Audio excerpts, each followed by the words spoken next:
Okay, I have heard your requests for learning about summary judgment, and I'm going to teach it to you. But I cannot do it in isolation. I have to do it in the context of the civil procedure of a case altogether. So let me do it the way I know will work. It might be a little boring at first, but I am going to lay the groundwork for some of this stuff, probably through this video and probably one other, so that when we get to discussing how summary judgment actually works, it's going to make a lot more sense. First and foremost, if you don't know this already, it is critically important to understand when you are looking at civil procedure issues that civil cases have two kinds of issues in them. There are questions of fact and there are questions of law. Questions of fact are what happened? Did it happen this way or did it happen this way? Questions of law are what does the law allow? What does the law require? What can you be civilly liable for once the facts have been found? A jury decides issues of fact and a judge decides issues of law.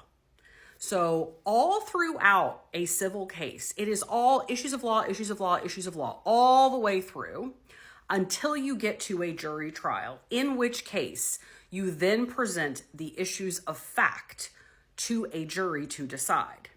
The judge then instructs the jury on the law, and the jury then applies the law to the facts. So it is important to understand that in this continuum where you start with the complaint, it is not until you get all the way down to where it says trial that you actually start looking at and having decisions made on issues of fact. No issues of fact have been determined in this case, and none will unless and until it ultimately goes to trial. So this is the general timeline for a civil case. A complaint is filed and the ultimate end is judgment, right? When you're the plaintiff and you file a complaint, your ultimate goal is to get through all of this and get a judgment in your favor at the end. The complaint is circled in red because the complaint is the guide for everything that happens in the case. And the answer, if and when there is one, is also in red because that's the other bookend for the issues of what happens in the case. So the complaint and the answer become the basis for everything else that happens. So there are multiple opportunities in this continuum where there is a potential off-ramp out of the case. And the off-ramps, although they have different names and they're based on different containers of information, which I'm going to explain, they all have the same thing in common, which is all of them are asking the court to make a legal decision that there aren't any issues of fact that need to go all the way to a trial. We don't need to go any further because based on all the things I'm arguing, there'll be nothing for a trial to determine. There aren't any issues of fact for a jury to deal with. And there are three primary ways that that happens. And that's what I'm going to start explaining to you. But understand that these do not have to be the entire case. Sometimes they are.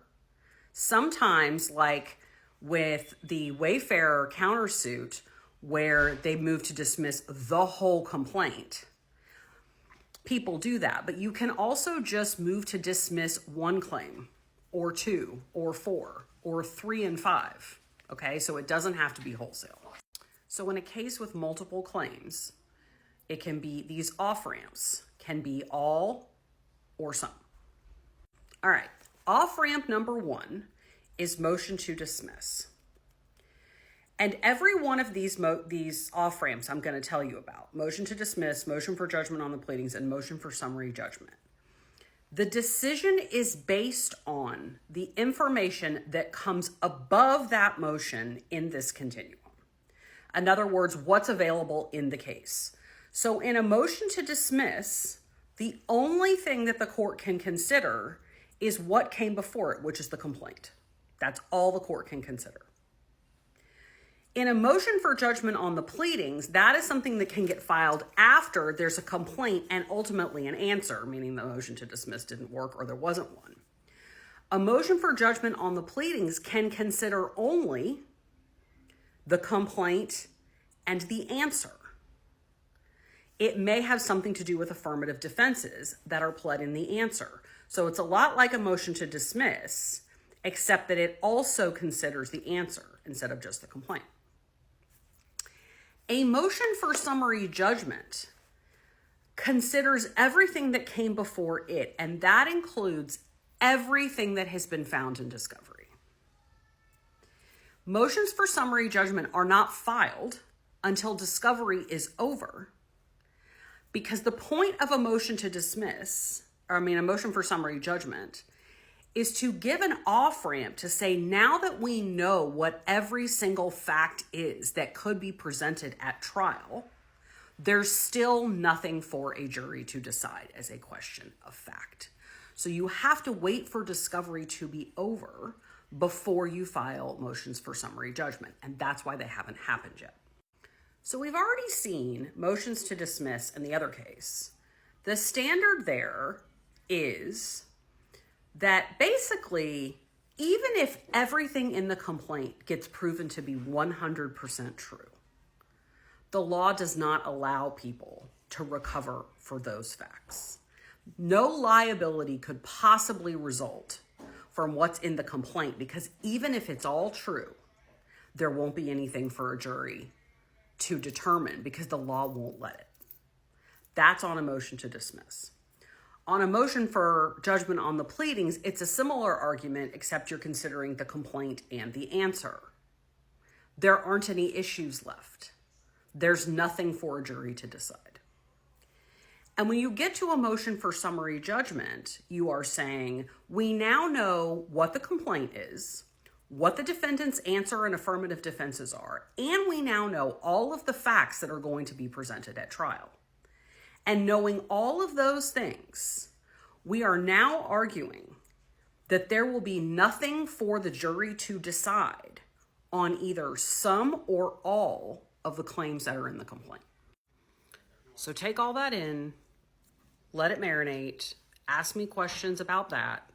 Don't ask me about the standard for summary judgment, because I'm not doing that yet. You need to understand this first. Otherwise, when I tell you the standard for motions for summary judgment, it's not going to make any sense.